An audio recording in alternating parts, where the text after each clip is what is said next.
Hello, everybody. Welcome to the Sportlight podcast. On this week's Sportlight podcast, we're going to talk about returning to school, which many are right now throughout the country. And we're going to talk about some advice in helping others, advice in academics, and advice in being the best athlete that you could be. Welcome to the Sportlight podcast for parents, coaches, and athletes. The Sportlight refers to the time in an athlete's life when they have increased ability to affect the culture around them and the increased opportunity to learn life's lessons through sports. This podcast aims to help parents and coaches capitalize on their athletes' precious time in the Sportlight. The Sportlight podcast is brought to you by Especially for Athletes program.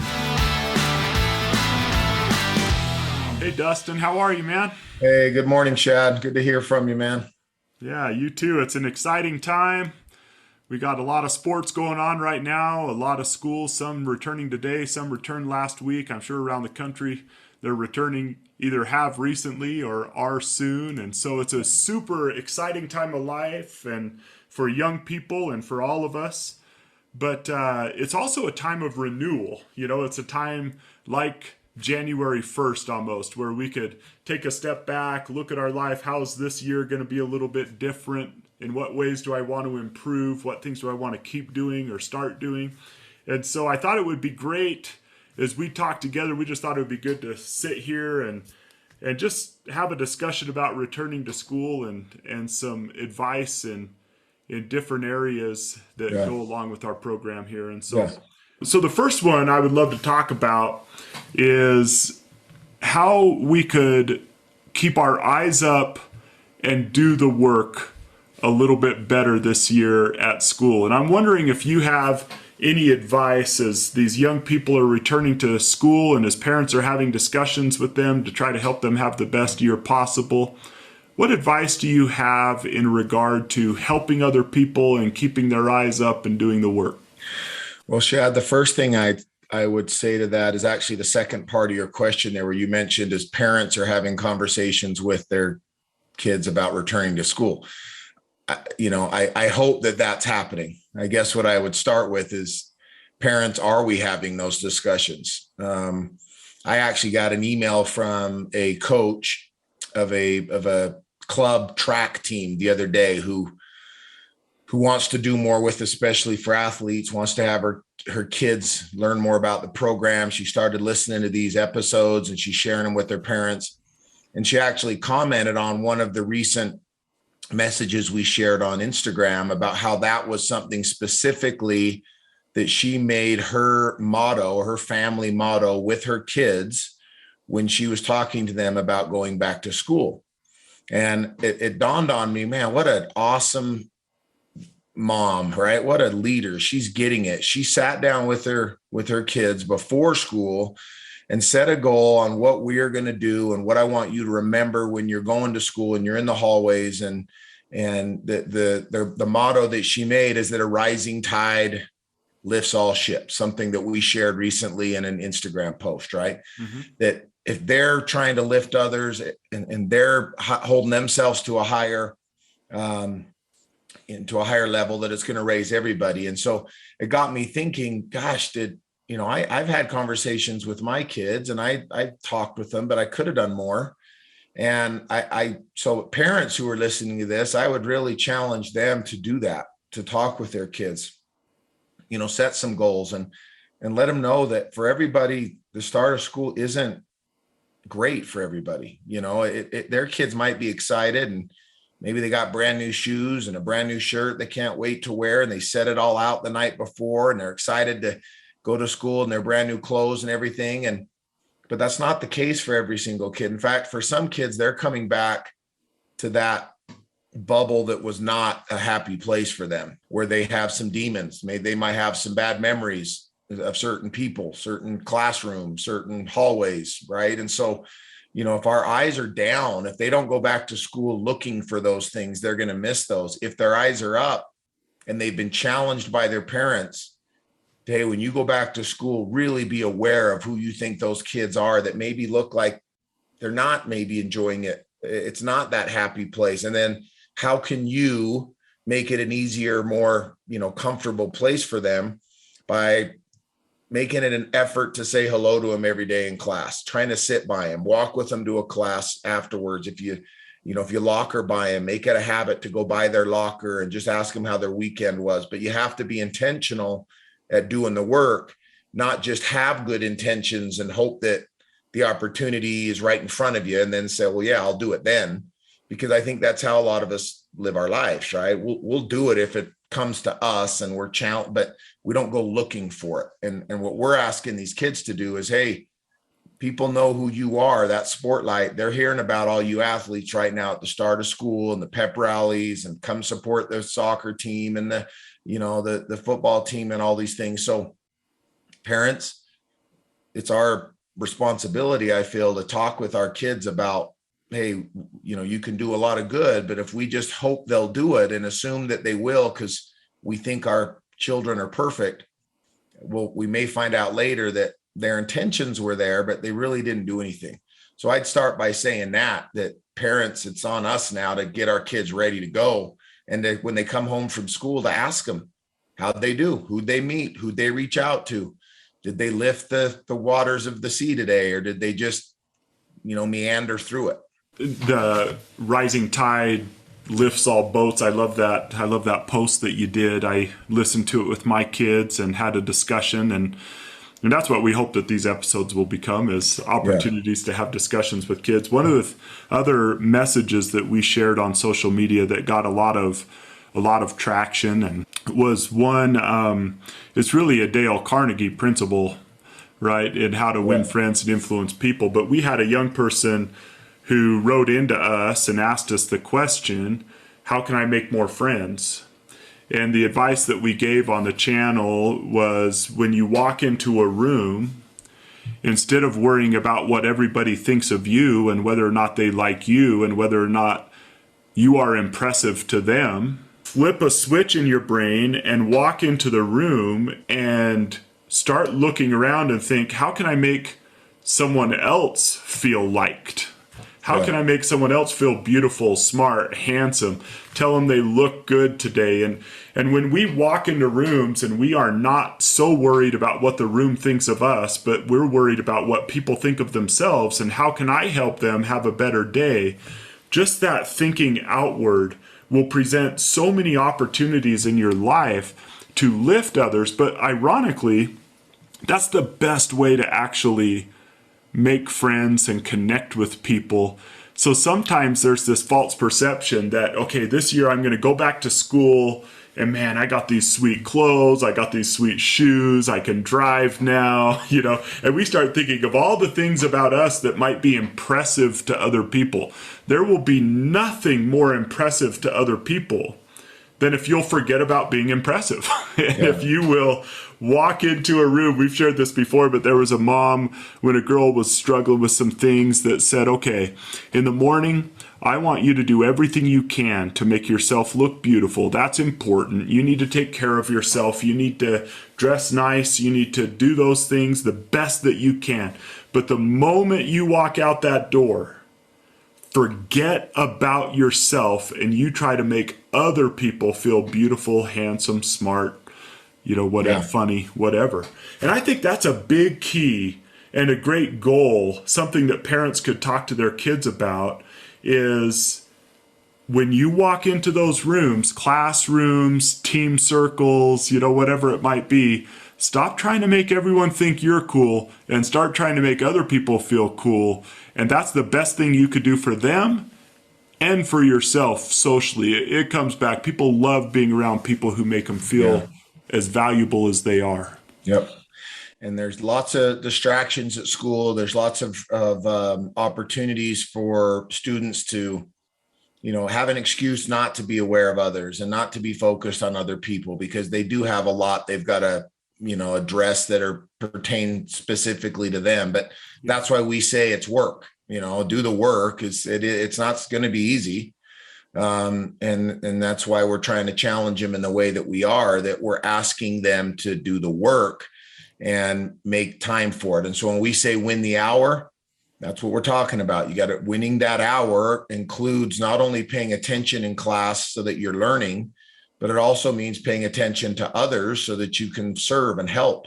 The seek to bless, not impress, all the principles of, especially for athletes, are designed to try to help other people. So, parents, if I don't think we have as many kids listening to this as we probably do parents and coaches, but if we do, kids, please be aware of others and then step out of your comfort zone, try. Parents, it's up to us though, to sit down and kind of help them understand what that looks like and what are some of the things they might be able to do. It doesn't have to be big. It might be something as simple as, somebody answers a question in class that was a tough question. On the way out, you give them a fist bump and say, hey, thanks for taking that question. None of us knew the answer. I wish I was as smart as you in this class. Give them a fist bump, right? Or, hey man, if you ever have an extra minute, you could help me with this class. I'd love it. I am not getting it like you are, or whatever. Just something simple that makes somebody feel like, hey, they recognize me, right? They appreciate me.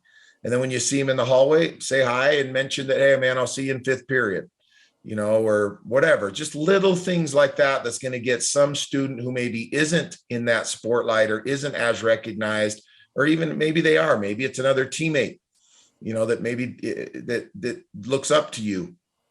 Reach out to them, do something, just recognize them. Even if you just make eye contact with them is better than nothing. Yes, absolutely. And there's a few things I made note of that, I've talked with my kids about. One of them is, who are the new kids at the school? Who are the kids that have moved in from other places?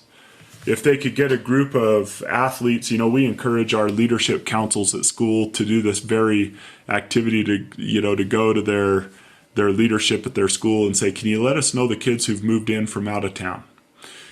And just make sure that they are getting integrated into social circles, that they are invited to things, so that they aren't, that's really tough to move during your high school years, and helping those kids become integrated into the culture of the school. Athletes could play a big role in that. And sometimes those kids are just a little bit forgotten, not because anyone is like, oh, they're from Washington State, forget them, I don't want to talk to them. They just didn't grow up. They just didn't grow up in the community. Yeah. You don't have roots with them. Right. And so it's important that we find out who those kids are early on and help integrate them into our school culture. The other part of that is kids that are making a transition from one grade to another. Some here in Utah, there's 10 through 12 high schools, and there's 9 through 12, grades 9 through 12 high schools. So sometimes it's those 8th graders coming into 9th grade. And instead of making them, the hazing stuff that goes on, or even the teasing stuff about them, like, what can you do to make sure that those kids, look for kids in the hall that don't know where they're going, or a kid that just looks like they're wandering around alone at lunch, not really knowing where do people even sit to eat, and look for those kids, or those 10th graders that are coming up from 9th grade to 10th grade that are sophomores now, really being intentional about looking for those new kids. I think that that's something that is good to do. And then the other is, you mentioned, the pep rallies and the things like that. We've talked about this often, but one way we can really lift and help others is when we're handed the microphone at a pep rally as an athlete or whatever. Use that as a time to show gratitude. For the band, for the cheerleaders, for the drill teams, for the parents, for the coaches, for the administration. If you are gracious and thank other people for the contributions they make, it builds a school unity that creates such an awesome atmosphere. Whereas if you take the microphone and just try to attract more attention to yourself than you're already getting, it kind of produces this eye roll effect. Where people are like, oh, wow, okay, yay, we'll cheer for you, kind of a thing. And so those are just some of the things that I thought of when we're thinking of going back to school. Any other thoughts on that, Dustin, that you would share on that topic?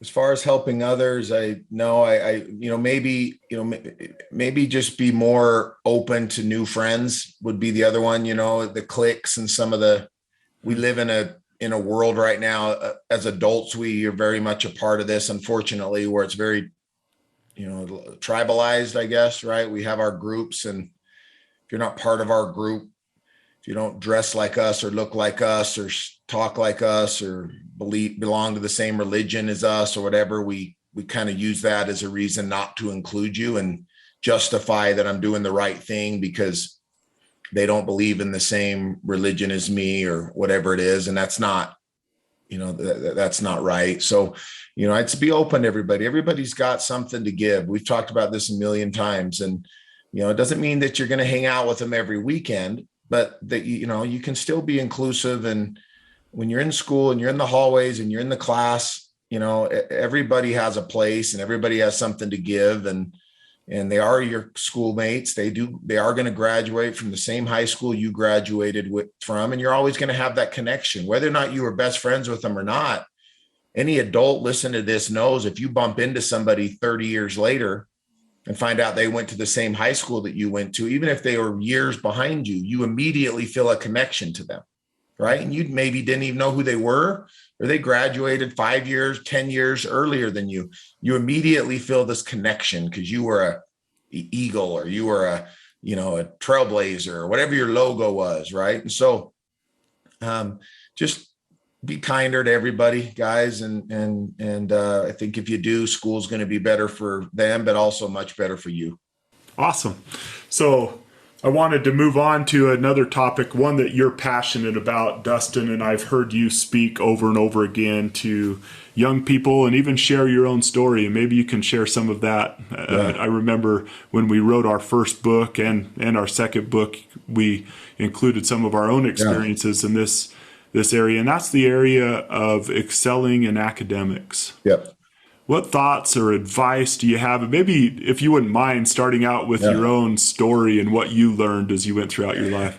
Yeah, my story was, one of mediocrity for a lot of years, and partly because I was pushed, but I wasn't really pushed. Meaning I told myself I was pushed, but I set this ceiling that I wouldn't let myself get past that, because I was told at my house, if we didn't have a 3.0 grade point average, we couldn't play sports. We only had to have a 2.0 to be eligible.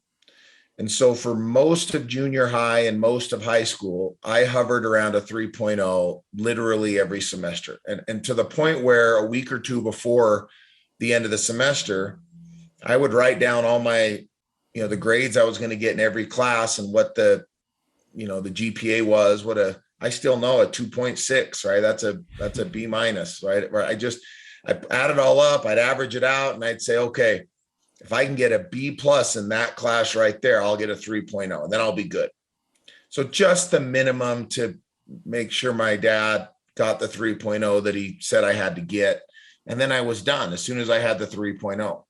And so it was always this kind of 2.9 to 3.1. If I got a 2.9, I had all these other things I had to do. As soon as I got home, my dad would make me go in the room and shut the door. And I did nothing but study for hours and hours. He wouldn't let me come out. I just would go in and read my science book. To this day, I still remember certain pictures on certain page where they were on the left corner page of the books. I read it over and over trying to, because I got a 2.9 and I had to beg to be able to play. And anyway, the point is that when I graduated high school and went on to college and now was playing in college, had a scholarship, only had to get a 2.0 now, wasn't at home, was living away. First semester of college, I got a 2.3. I was barely eligible.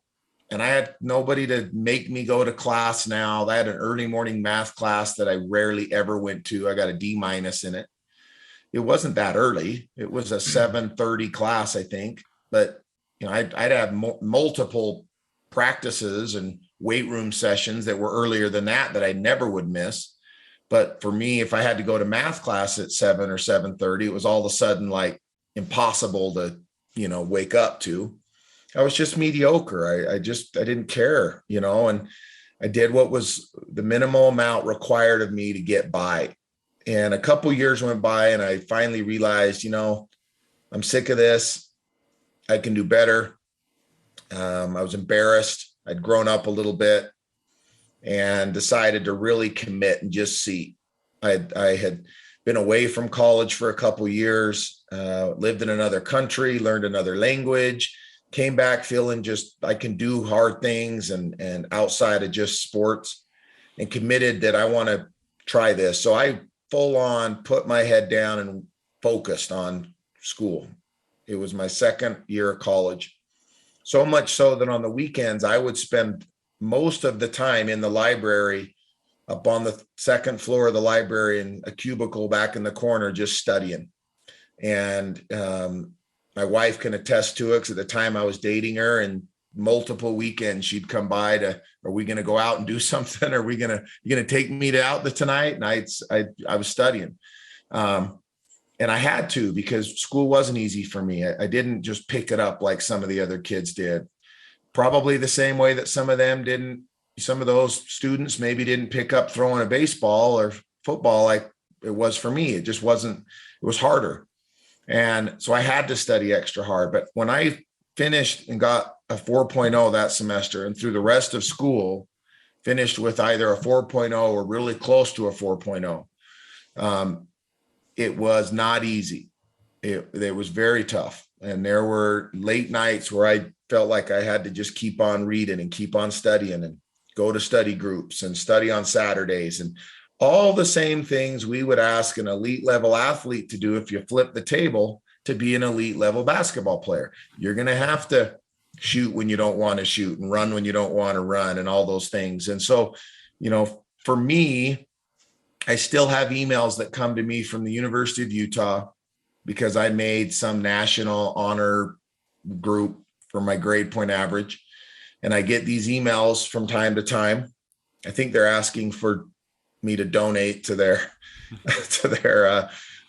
program, but I don't mark the emails as spam. I do like seeing them when they come in. I briefly read over them. I haven't done anything with the group, but it reminds me that I made that, and it was as valuable to me as any award or any winning any game or anything, because I did work for it. It was difficult, and I proved myself, and maybe I don't think other people thought that I couldn't do it. I just, like, I think a lot of kids think that they're dumb, but they're not. And most people don't think they are. We see what they're capable of. It's just getting them to see what they're capable of. And that's the way I think for everybody in life. Nobody can make you do the work. No one can make you, get good grades. You got to want to do it and put in the time and have it be something that's important to you. So my advice to kids going back to school is, don't settle for an A- when you can get an A. I know that might sound hard, but you can get an A. It's going to be really hard, right? And maybe you don't. Maybe you put every little bit of effort you can into it, and you don't get the A. You get the A- or the B+. But if you'll keep with that focus of doing everything possible, and that includes sitting in the front of class, talking to teachers after class. Maybe on Friday, you got to meet with your teachers. This is what I did. In college, I sat in the front of class. I would meet with all my professors on Friday and ask them if there's anything I could do over the weekend extra. If there was a test coming up, are there any study groups or anybody in the class you know of that I maybe could ask help for? I had to humble myself and just say, I'm not smart enough to figure this out by myself.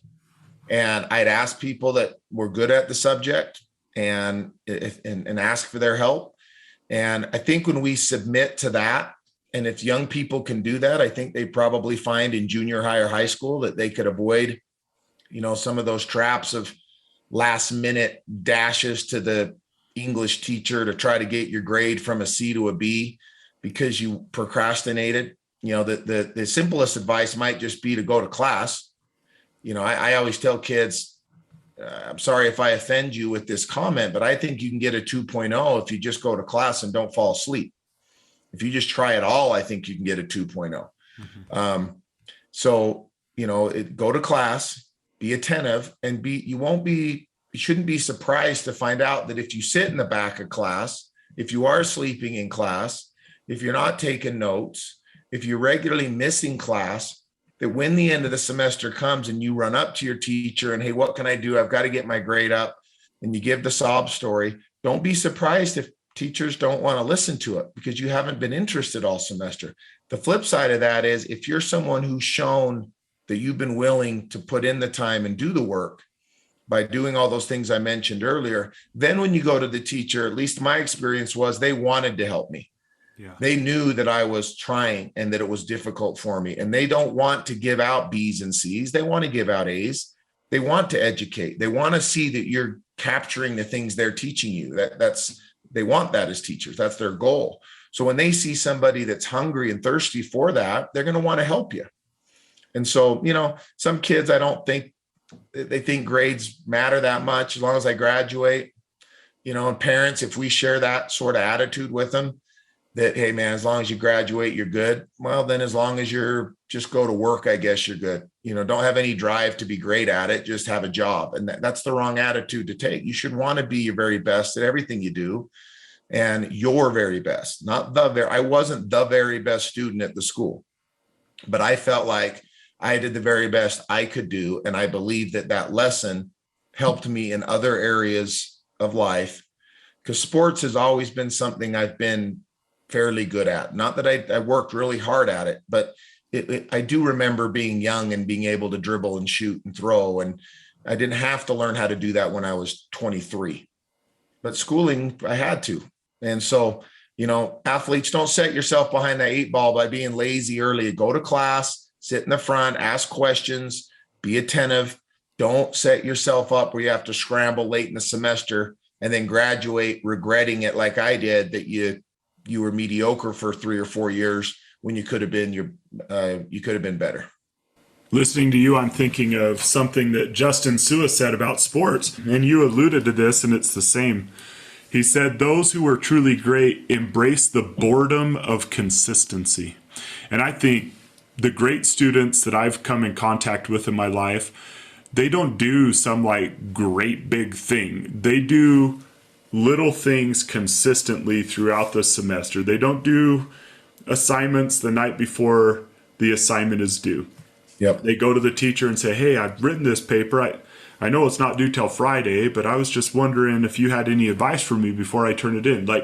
They just consistently every day, they embrace the boredom of consistency. They set a routine and they do it. And sometimes we're good at that as athletes, which we'll talk about here in a second. We set these workout routines and things like that, but it never occurred to me. I had a very similar story to yours. It never really occurred to me to set a study routine in my life. I thought my teachers set the routine by telling me, here's when an assignment's due. Yeah. And typically my routine was, okay, it's due on Friday. I'm going to be busy Thursday night then, right? And good students they just, hey man, half an hour every day. They aren't too tired. They aren't too stressed. So their work is better.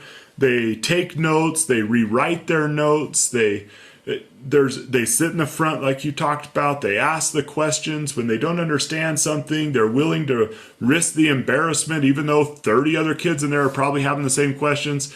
Good students will raise their hand and say, I don't get it. I'm so sorry. Can you go over it one more time, or can I stay after class? Yeah. And that's what good students do. One thing that you and I have encountered a lot as well, that sometimes we don't connect academics and athletics. We think eligibility equals scholarship. But those who are great students open up way more avenues for themselves athletically as well. Because, for example, if there is a school that you're interested in attending and you have a 3/4 academic scholarship because you've done great in school, you're very appealing to them because they know, hey, I can bring in this player and I only need to use a 4th scholarship on this player because they've done so good academically.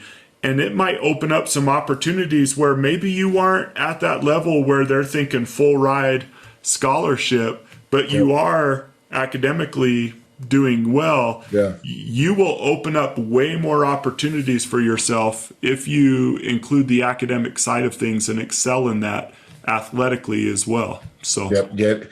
If you need money for college, work harder to get an academic scholarship and then walk on at a school where they don't have to, you're a good athlete that they don't have to spend money on from the basketball team or the football team because they're limited on scholarships, but you can still get your school paid for because you got the scholarship somewhere else. But if you, yeah, like you said, if your transcripts are mediocre and you're a good, but not elite athlete, they're not going to spend their time with you because the mediocre grades screams lack of attention to detail, probably is late, probably skips class, doesn't do homework, doesn't study. Well, if I'm a coach, those are all red flags to me on what I'm going to get as a player, because you're probably going to be very similar when you get here and you realize you're not starting right away. It is difficult. It is hard. Maybe you don't like it as much as you did in high school because you're not, the man. Right. And all of a sudden, I don't like football as much. I don't like basketball as much as I used to. And so you stop putting in that work because earlier you didn't like English as much. You didn't like math as much. And again, Shad, is, talking to parents about this, parents, I think the attitude of, well, I'm going to encourage him and push him, but he needs to want to do it, or she needs to want to be great. And I want that to be her decision to work hard or to do whatever. That sounds great. But again, we need their kids are young. They don't know what they don't know. And they just don't get it yet. They do need to have some, in my opinion, maybe somebody will tell me I'm wrong on this. My dad told me 3.0, so I got a 3.0. My guess is if he had told me 3.5, I probably would have worked a little bit harder and got a 3.5, right? I think we do as parents need to say, listen, I want you to do your very best. I think you're capable of more. Maybe 4.0, we know our kids just not going to get that. Okay, we have different, maybe some of our kids that's too much to ask. But I do think there needs to be some sort of standard set at home as to what we require of our sons and daughters when it comes to academics.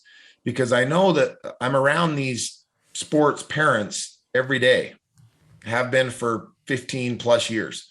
I know how much they require or strongly encourage their son or daughter to do in the way of strength training or skill training.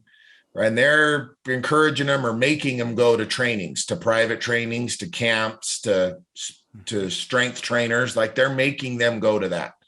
And they say, well, my kid likes it. He wants to do it. And so I'm giving him every opportunity. Well, I bet you that your child would like to get good grades. I bet that they would prefer to not be, labeled as the dumb kid in class. But do we give them the same sort of opportunities? Do we get them a tutor?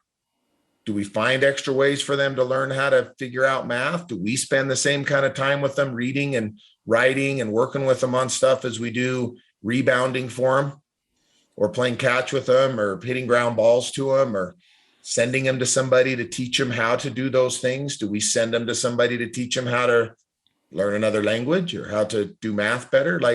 So, as parents, we do have a responsibility to help our kids understand the importance of it by how we stress it at home. Before you turn on the Xbox, you need to go and study, and you need to read, and you need to show me what you've done. Before you go out and hang out this weekend, you've got to show me that you're getting that grade up, because I saw at midterms, you have a C in that. Are we going to parent-teacher conferences? Parents, if the head coach of the volleyball team said mid-season, I'm going to have a parent conference and I want to meet with all of the parents to talk about where your volleyball players are at and what they can do to get better, 100% of the parents would be meeting with the head coach, right? Yep. But we have parent-teacher conference that pops up, and a lot of parents, I'm too busy to go. I can't go. Then we can't be surprised if our kid realizes schools, as long as I graduate, if I get B's and C's, as long as, I'm good. Mom and dad don't care, then that's what we're creating. We're creating a kid who's way more focused on athletics, when very few scholarships and chances to use that in college are really available. And when it comes to school, it's just something they have to do in order to play sports. And that's backwards, right? So that's on us again as parents. We need to talk to our kids, set some standards, learn by example, or lead by example, follow up, hold some accountability to things, and make sure we're teaching habits that lead to better academic, hopefully, results. That's exactly what I was going to add, Dustin, is sometimes our kids, it's easy to say to them, establish a routine, a good study routine. Yeah, they don't know how. But they don't know how. You need to get better grades. Right. Okay. It's like saying you need to throw the ball faster. Right. You need to jump higher. Well, I need to jump higher. I'm getting my ball swatted in my face every time I shoot. But Dad, how? Like, what do I do? It's your genetics. You're the one that can't jump. So you gave them to me, right? Yeah. Help me. Exactly. And sitting down with them and saying, let's talk about a routine. Let's try a routine. Here's some things that I learned throughout my schooling, some things I did. And I mean, someone shared a routine with me, Brian Beam. This guy annoyed me. We were in an AP class together and in high school, and this guy, cool guy, loved him. He's a good friend, and that he would get straight A's. He was just like the most laid back guy. You would never think this guy was this straight A student, but he was. And I asked him, I said, dude, what do you do? And he's like, I'll come over to your house and show you. So he came over to my house to study for this biology test. And all he did was he would take notes in class, and then the next day he would go home, or that night he would go home and he would write out his notes. He would just rewrite his notes and organize them and underline things, because he kind of took messy notes at first. And then if there's anything he didn't understand, he'd look it up in the book and write notes. And then he said, and then every night before I go to bed, I just read those notes. It takes me like 10 minutes. So here's a guy who took notes, rewrote them, and then read them until he took more notes. And then he would just do that for the week. And by the time he got to the test, studying for the test was just a review for him, and he'd get straight A's. I started to do that. All of a sudden I was doing good in AP biology. But I didn't know that. I didn't even know how to study. And so I think sometimes just telling kids work harder, that, like you said, that's in that, jump higher. They don't know what to do. And sometimes parents don't know what to do. And they were never taught that. And they, were excellent in a trade, and they know how to be excellent in that trade and learn that trade, but they've never really learned exactly how to do great in school. And sometimes we need to rely on other people, even as parents, and be humble enough to call someone, someone who teaches at a college or a high school, and say, hey, I want to teach my kid how to study. What advice do you have? Yeah. What tips do you have? So, yep. So Dustin, now moving on to athletics, it's another time of fresh start, new seasons, things like that. And we have had a lot of people on our podcast: Eric Weddle, Tyler Hawes, Peyton Henry, Ty Detmer. I'm missing, I'm sure, many of them. But they all talked about routines that they established as young people. And when you are around these people, of course, they're gifted athletically, but the people that I just mentioned to you could be walking through the mall, and you wouldn't look at that person and go, there's the all-time leading scorer at BYU, unless you knew him, right? Yeah. Eric Weddle, you wouldn't look at him and say, there's a guy who just won a Super Bowl championship, unless you knew him. They don't look a ton different than everybody else, but they had routines that helped them get the most out of their abilities. And sometimes I wish I could go back, to be honest. This is one area where I wish I could go back knowing what I know now and talk to 12-year-old Shad Martin. Yeah. I just didn't know what I didn't know. Yeah. But I wish I would. I was just playing the sport all the time because I loved it, but I didn't understand the concept of training.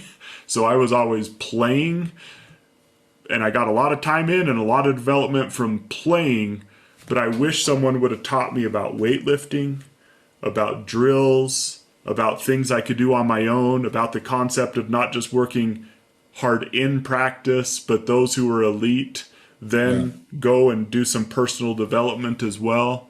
And I know, Dustin, that this is one of your passions and professions, is helping people develop skills to be great elite quarterbacks. Yeah. What would you say to parents, coaches, and also athletes about setting a routine that will help them become the best they can be athletically if that's their goal? Well, with all of the things that we all have, everybody, not athletes and non-athletes, parents and kids, all the things we have pulling at us every day, we make time for the things that are most important to us. So this excuse of I don't have enough time is then we have too many things going on. We need to cut something out.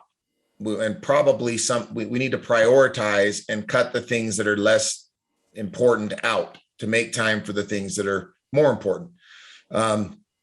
Or just not stress out about something because we're not going to get to it. It's just not in the cards right now.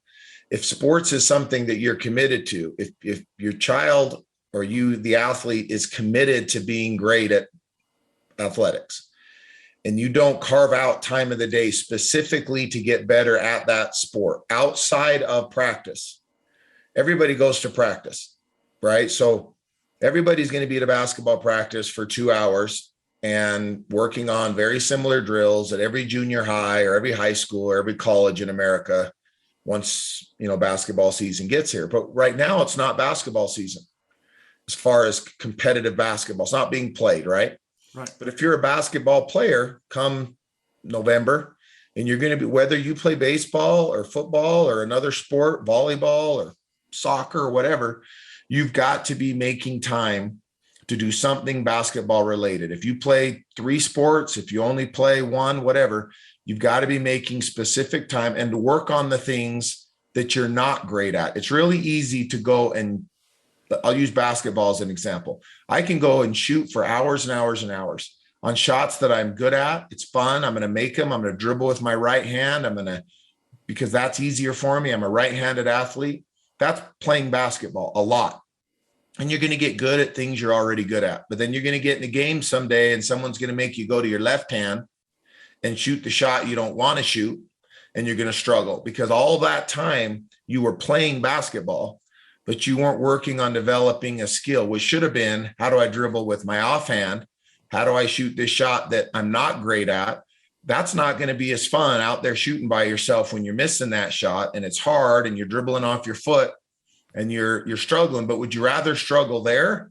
Or would you rather struggle in front of 2,500 people, right? On a Thursday night or Friday night game, whatever. So, it's training with purpose. It's practicing with the intent to get better, not just to go and shoot the ball. And I think sometimes as parents, we say, well, he's always out there shooting or he's always out there throwing. Yeah, I went and threw a lot too. I threw so much that I threw the ball really hard coming out of high school. And then I ended up having elbow surgery because I didn't throw the right way, but I threw like crazy until I just, wrecked my arm. You can go shoot over and over and over. And if you're not shooting the right way, find out that when you get in the game, that shot doesn't get off in time because you have a slow release. The ball, and you can't get it off when you actually have a guy guarding you. So finding somebody that can help you or going online and finding specific things to do and then making time in your day to do it. But we talk a lot about time management, and especially for athletes. We have an entire principle and an entire chapter written about it in our book that we discuss winning the hour. If basketball is important to you, you have to find time in the day outside of basketball practice or outside of schoolwork and everything else that you do to specifically work on that skill set. And if it doesn't become a routine, you can't be surprised if you just are okay at that sport or if you struggle at those things that in the back of your head you're not great at, but you didn't want to make time to go out and work on it. That's nobody else. It's not the coach's fault. That's not anybody else's fault but you, because you've got to do more. That coach can't train everybody at every skill set they have to develop to be their very best in 2-hour practice a day when he or she might have anywhere from 20 to 100 kids out there that they're managing. Everybody's got a different skill set they need to work on. And it's got to be something that, honestly, parents, might need to be earlier in the morning. If the day is so packed, then wake up earlier. Even if it's 30 minutes earlier, and go out and do some dribbling drills for 30 minutes in April.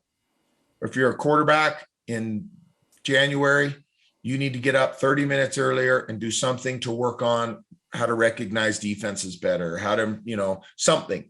And it's got to become a regular routine that you're tracking and paying attention to, not just casually doing it. And you can do that. You just won't become, the best that you could be if you just kind of casually play the sport. Just other things will take your time. Other more easy, comfortable things will take up your time in the day. And then come Friday night, we'll moan and groan that our child's not playing well and probably blame it on the coach. Is usually the routine, and it just repeats itself. But my question is always, what was he doing 3 months ago at 6:30 in the morning or at 6 in the morning? He was sleeping. Well, that's why he threw 5 interceptions. Sorry. Should have been up working.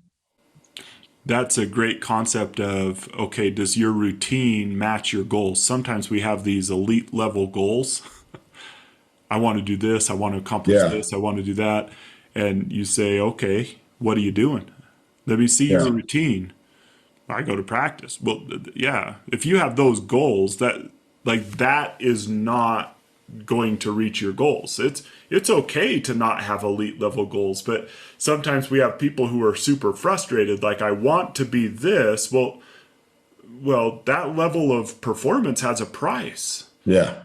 If you're not willing to pay the price, then either lower your goals and don't be so frustrated, or raise your level of the price that you're willing to pay to achieve that goal. Because as we were meeting with these elite level athletes who've accomplished great things, I mean, the Tyler Haas stories in my mind, from age 11 and 12, he's waking up every morning and going and getting up, 300 shots at a church in different settings and different kinds of shots. And his dad was there, and his dad also didn't embarrass him, didn't, drive him like he was some animal and just beat him to death if he didn't make the shot. His dad made it into a game. He made it fun. He made it a bonding experience. They tracked the makes. An opportunity, to be with his son, so that his son was working, but also bonding with his dad. That's the magic of parents doing sports with their kids, is if they can make it a bonding experience, not I'm your trainer, right? I'm going to make you become a good athlete. That's not a good relationship to have, I think, with our kids.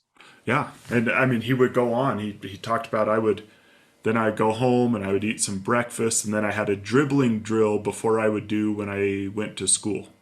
And you're sitting there listening to this kid thinking an 11 and 12-year-old kid has gone and got 300 shots up, tracked it on a shot chart, tried to beat it every single day with his dad. Then he would come home, eat some breakfast, do some dribbling drills, daily dribbling drills, and then he would leave and go to elementary school and junior high. And then all of a sudden, boom, he bursts onto the scene, and wow, I can't believe it. He's a sophomore at BYU and he's scoring all these points. Yeah. And we think that happened